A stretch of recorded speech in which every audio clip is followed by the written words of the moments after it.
Assalamualaikum warahmatullahi wabarakatuh.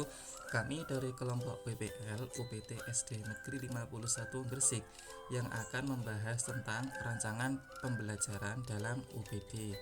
Kelompok W dan H. Topik 5, perancangan dan pengembangan kurikulum. Kelompok kami beranggotakan yang pertama Kristanti Rahayu, 2 Friska Ineke Dwi Rahayu, 3 Setiawan Dwi Andika, 4 Lailia Dinda Maulidina, dan 5 Enita Asrikatul Laila. Yang pertama, kita akan membahas tentang lembar kerja W. Apa tujuan pembelajaran Anda? Setelah melaksanakan proses pembelajaran, peserta didik diharapkan mampu membuat poster sesuai tema dengan memperhatikan struktur teks dan unsur kebahasaan teks, dan mempresentasikan secara lisan poster yang telah dibuat di depan kelas. Bagaimana posisi kemampuan peserta didik dilihat dari tujuan pembelajaran? Dilihat dari tujuan pembelajaran, maka kemampuan peserta didik adalah sebagai A atau audiens yang akan menjadi subjek atau orang yang diharapkan akan mampu dalam mempelajari pelajaran tersebut. Mengapa tujuan pembelajaran seperti itu? Tujuan pembelajaran dibuat agar peserta didik mengetahui dan mampu memenuhi kemampuan yang nantinya akan mereka kuasai di akhir pembelajaran. Tentukan unjuk kinerja dari 6 unjuk kerja. Dalam kerangka UPD ada 6 unjuk kerja, yaitu mampu menjelaskan, mampu menafsirkan, mampu menerapkan, mampu memiliki perspektif, mempunyai empati, dan memiliki pengetahuan diri. Dari 6 hal tersebut, elemen yang sesuai yaitu kemampuan mempunyai menafsirkan. Apa kriteria yang akan dinilai untuk dipahami? Nah, kriterianya yaitu koheren. Koheren berarti suatu penilaian dan evaluasi pembelajaran harus berkaitan atau berhubungan dengan materi yang dipelajari dan harus sesuai dengan kemampuan peserta didik yang akan diukur.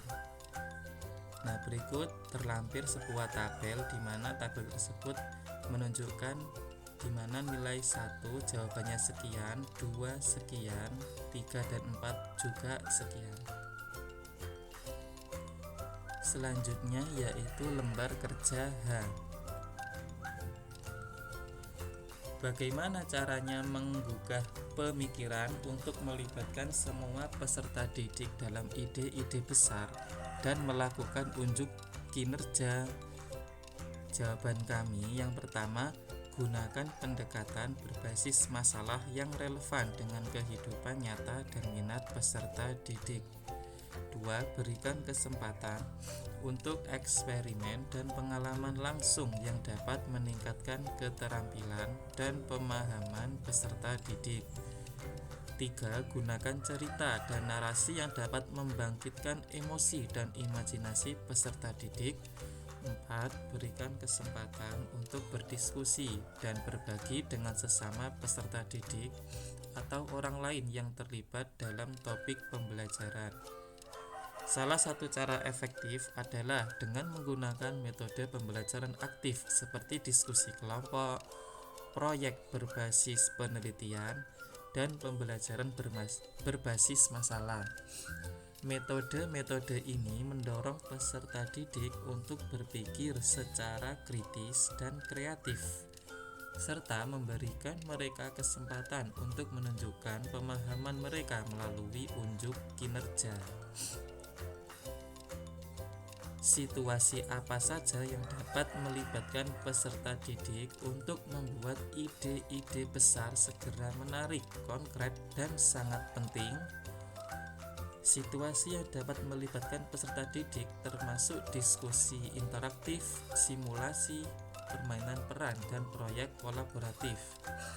Situasi-situasi ini membuat ide-ide besar menjadi lebih menarik dan konkret bagi peserta didik. Bagaimana pendekatan penyampaian materi sehingga menghasilkan minat dan keingintahuan terhadap materi? Pendekatan yang efektif adalah dengan menggunakan metode pengajaran yang terpusat pada siswa, di mana guru bertindak sebagai fasilitator belajar. Ini dapat mencakup penggunaan teknologi seperti multimedia dan alat pembelajaran online untuk membuat materi lebih menarik dan relevan bagi peserta didik. Peluang macam apa yang bisa menopang minat pelajar terutama ketika keadaan pembelajaran terasa sulit?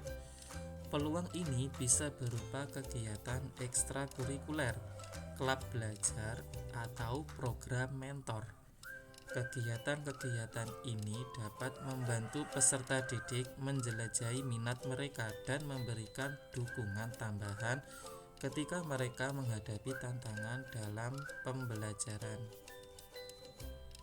Apa saja hambatan yang menimbulkan kecilnya pengambilan risiko, rendahnya imajinasi, dan kurangnya berani untuk mempertanyakan dan ketidakmampuan memutuskan?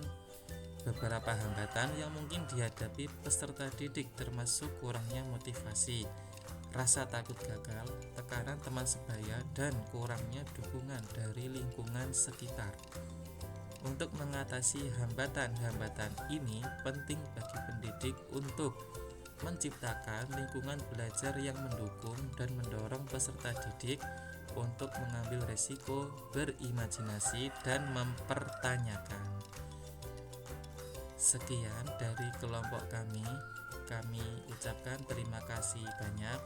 Wassalamualaikum warahmatullahi wabarakatuh.